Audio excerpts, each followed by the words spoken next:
নমস্কার বন্ধুরা, আমি সুস্মিতা। আজ আমি নিয়ে এসেছি ফুলকপি আলু মাছ দিয়ে পাতলা ঝোল।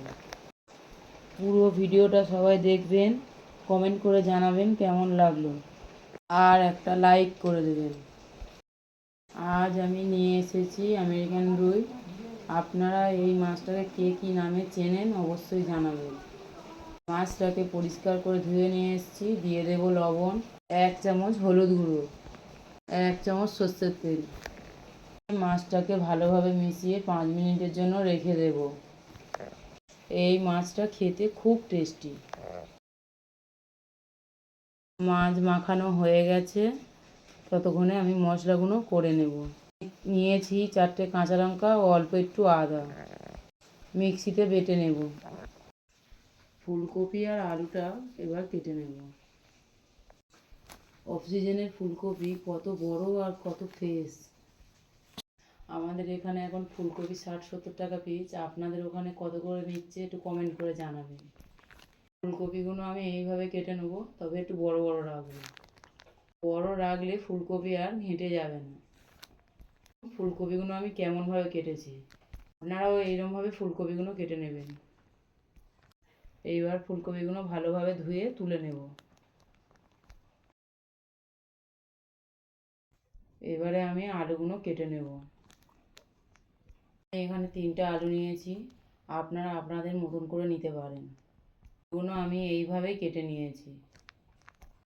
দেখুন, আমার সব সবজি কাটা হয়ে গেছে। গ্যাসে কড়াটা বসিয়ে একটু জল দিয়ে ফুলকপি আর আলুটা আমি ভাবিয়ে ফেলে দেব। কারণ ফুলকপির ভেতর যদি কিছু থেকে থাকে পোকামাকড়, সেটা গরমে বেরিয়ে যাবে। অফ সিজনের ফুলকপি বেশিক্ষণ না, 2-1 মিনিটের জন্য গরম জলে একটু করে ফেলে দেবেন ভাবিয়ে। আপনারা চাইলে গরম জলেও ঢেলে দিতে পারেন। মাছগুলো ভেজে নেওয়ার জন্য গ্যাসে কড়াই বসিয়ে দিয়েছি। পরিমাণ মতো তেল দিয়ে দিলাম। তেলটা গরম হয়ে গেছে, একে একে মাছগুলো দিয়ে দেব।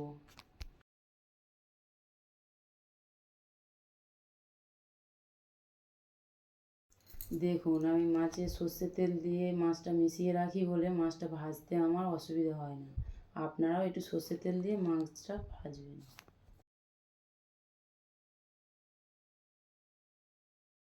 আমি মাছটা এরকমভাবে ভেজে নিয়েছি, এবার তুলে নেব। বাকি মাছগুলো এইভাবে আমি ভেজে নেব। দেখুন মাছের কালারগুলো কেমন রেখেছি। আমার সব মাছ ভাজা হয়ে গেছে।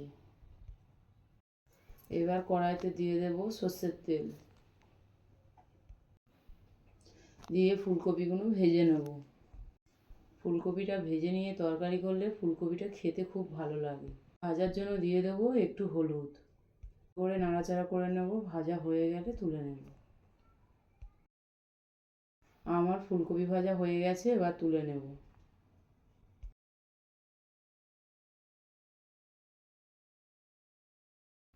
দেখুন আমার ফুলকপি ভাজার কালারটা কত সুন্দর এসছে। আপনারাও এইভাবে ফুলকপি ভেজে নেবেন। আমি ততক্ষণে বাকি ফুলকপিগুলো ভেজে নেব। আমার সব ফুলকপি ভাজা হয়ে গেছে। ওই তেলেতে দিয়ে দেবো 1 চামচ পাঁচফোড়ন। পাঁচফোড়নটা একটু লালি মতন ভাব হলে আলুগুলো দিয়ে দেব, দিয়ে হালকা করে ভেজে নেব। হালকা করে আলু ভাজা হয়ে গেছে আমার। এবারে দিয়ে দেবো আদা ও কাঁচা লঙ্কা বাটা। আর বেশি মশলা দেব না, হালকা মশলায় তরকারি হবে আজকের। দিয়ে দেবো 1 চামচ হলুদ গুঁড়ো, দিয়ে দেবো 1 চামচ লবণ, দিয়ে দেব জিরে ও গোলমরিচের গুঁড়ো, যেটা মিক্সড করা আছে, যেটা আমরা ঘরে তৈরি করে রেখেছি। এবারে ভালোভাবে মশলার সঙ্গে আলুটা কষিয়ে নেব। আমার কষানো হয়ে গেছে, দিয়ে দেবো পরিমাণ মতন জল।